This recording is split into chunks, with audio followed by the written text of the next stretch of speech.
Spring rolls Chinese మెన్యూలో important item. ఈ recipe జనరల్గా మీట్ లేదా వెజిటబుల్ స్టఫింగ్ని చాలా థిన్ లేయర్స్తో ర్యాప్ చేస్తారు. అదే మన సమోసాకి దగ్గర బంధువే. ఈ స్ప్రింగ్ రోల్ షీట్స్ చాలా థిన్గా ఉండటం వల్ల మంచి క్రంచీ టెక్స్చర్ వస్తుంది. బయట మార్కెట్లో ఈ షీట్స్ దొరుకుతాయి, కానీ కాస్త ధర ఎక్కువగా ఉంటుంది. అయితే ఇంట్లోనే సింపుల్గా ఇంకా ఈజీగా స్ప్రింగ్ రోల్ షీట్స్ ఎలా చేసుకోవాలో నేను మీకు చూపిస్తాను. హలో, నా పేరు Chandan and welcome to the dad who cooks. ముందుగా ఒక బౌల్లో 1 కప్పు మైదా పిండి, రుచికి సరిపడా ఉప్పు, 2 table spoons oil, 2 table spoons Bombay రవ్వ వేసి వాటర్తో చపాతీ ముద్దలా కలుపుకోవాలి.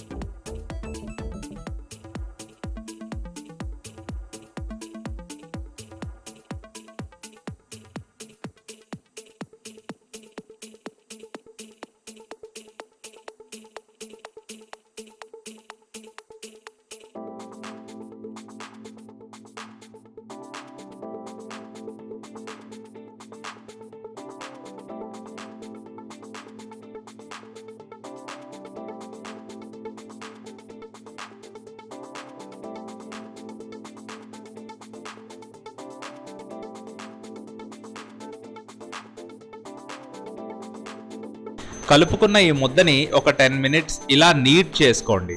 దీనివల్ల గ్లూటెన్ బాగా యాక్టివేట్ అయి సన్నని పొరలుగా చపాతీని వత్తుకోవటానికి వీలవుతుంది.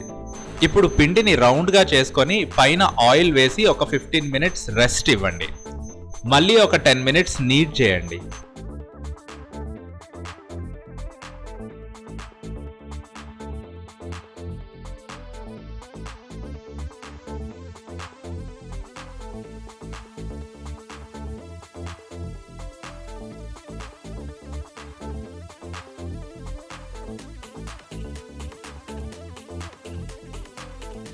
ఇప్పుడు చిన్న చిన్న బాల్స్గా చేసుకొని కాస్త మందంగా చపాతీలను ఒత్తుకోండి.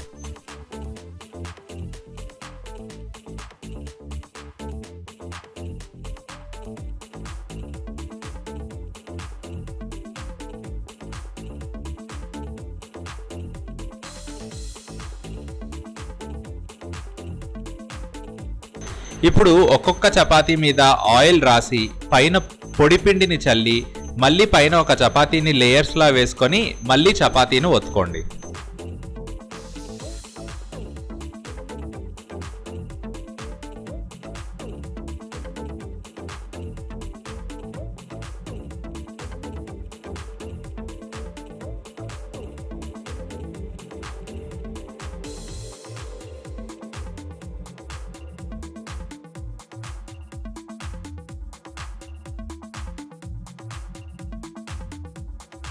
ఇప్పుడు ఒత్తుకున్న చపాతీని లో ఫ్లేమ్ మీద ఆయిల్ వేయకుండా హాఫ్ ఫ్రై చేయండి. హాఫ్ ఫ్రై అయిన చపాతీని వేడిగా ఉన్నప్పుడే లేయర్స్ని జాగ్రత్తగా సపరేట్ చేసుకుంటే స్ప్రింగ్ రోల్ షీట్స్ రెడీ. ఇవి ఫ్రిడ్జ్లో 1 నెల రోజుల దాకా నిల్వ ఉంటాయి.